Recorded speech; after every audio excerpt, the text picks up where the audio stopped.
అంటే మా అయ్య ఇప్పుడు నేనున్న వేముల వీరేశం, మా అయ్య జాగిరి ఊటుకూరులో ఉంది, మా అయ్య జన్మస్థలం ఊటుకూరులో ఉంది. కానీ పవన్ కళ్యాణ్ జాగిరి ఆడుందో తెలుసుకొని మాట్లాడితే బాగుంటుంది. పవన్ కళ్యాణ్ పుట్టుక ప్రయాణం జాగిరు, వాళ్ళ తాత జాగిరు, వాళ్ళ తండ్రి జాగిరు, వాళ్ళ ముత్తాత జాగిరు ఆడుందో తెలుసుకొని మాట్లాడుతాడు. నేను మా ప్రభుత్వంలో ఉన్న ప్రతి ఒక్కరి జాగీరు జమీను అన్నీ కూడా తెలంగాణలో ఉన్నాయి. ఆయన ఎక్కడున్నాయో తెలుసుకొని మాట్లాడితే బాగుంటుంది. నేనేమనుకుంటున్నానంటే ఒక బాధ్యత కలిగినటువంటి డిప్యూటీ సీఎం స్థాయిలో ఉండి ఒక రాష్ట్రానికి ప్రాతినిధ్యం వహిస్తూ ఇంకో రాష్ట్రానికి వచ్చేసి గిల్లి కజ్జాలు పెట్టుకునేటువంటి ప్రయత్నం చేయటం అంటేనే ఇక్కడ ఎవరు ప్రయోజనాల కోసం చేస్తుండో అర్థమవుతాం. బీజేపీ ఎంపీ పార్లమెంటులో ఏదైతే మాట్లాడిందో అదే స్క్రిప్ట్ నిన్న పవన్ కళ్యాణ్ స్పీచ్లో ఉన్నది. కాబట్టి తేడా ఏం లేదు.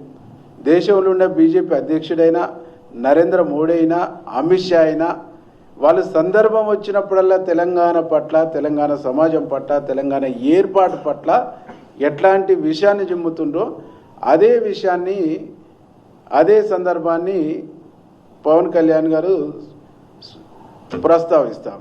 కాబట్టి పవన్ కళ్యాణ్ అయినా బీజేపీ అయినా ఇక్కడ బీఆర్ఎస్ సెంటిమెంట్ వర్కౌట్ కావట్లేదు. కాబట్టి బీఆర్ఎస్ను అది ఒడిసిన ముచ్చటగా ప్రజలు చూస్తుండ్రు. కాబట్టి బీఆర్ఎస్ను బతికించడం కోసము ఏదో ఒక రకమైన వాతావరణాన్ని క్రియేట్ చేయడం కోసం గేమ్ ఆడబోయారు, ఓడిపోయారు.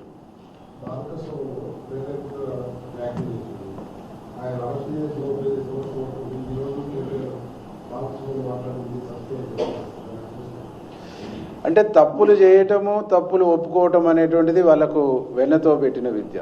తెలంగాణ ఉద్యమం నుంచి భావోద్వేగాలకు రెచ్చగొట్టి ఇతరులు బలి అవుతుంటే, ఇతరులు ఇబ్బందుల కేసుల పాలవుతుంటే, ఇతరులు జైళ్ళకు పోతుంటే దాని నుంచి ఫలాలు ఏరుకోవటంలో ఒక ఆనవాయితీగా బీఆర్ఎస్ కొనసాగిస్తుంది. వీళ్ళు ప్రేరేపించి వీళ్ళు రెచ్చగొట్టిస్తే మాట్లాడినటువంటి వాడు, బలైనటువంటి వాడు బాల్కా సుమన్. కాబట్టి అసలు శిక్ష పడవలసింది వీళ్ళకు, బాల్కా సుమన్ కాదు. బాల్కా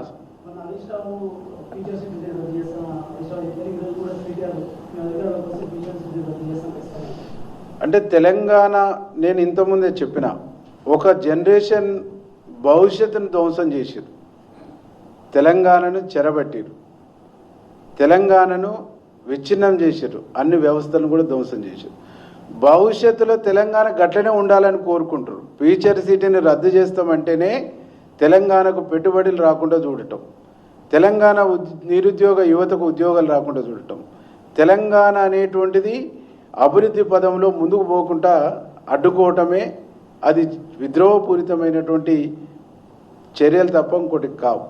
కాబట్టి తెలంగాణ సమాజం పట్ల, తెలంగాణ సమాజ అభివృద్ధి పట్ల వాళ్ళకు ఏనాడు చిత్తశుద్ధి లేదు. తెలంగాణ అనేటువంటిది వాళ్ళ రాజకీయ క్రీడకు ఒక వేదిక కావాలి, వాళ్ళ పదవులకు ఇది ఒక రంగస్థలం కావాలి తప్ప తెలంగాణ ఎదుగుదల, తెలంగాణ అభివృద్ధి, తెలంగాణ దేశంతో పోటీపడేటువంటి పద్ధతిలో ఒక ఫ్యూచర్ సిటీ రావటం అనేటువంటిది వాళ్ళు జీర్ణించుకోలేకపోతాం.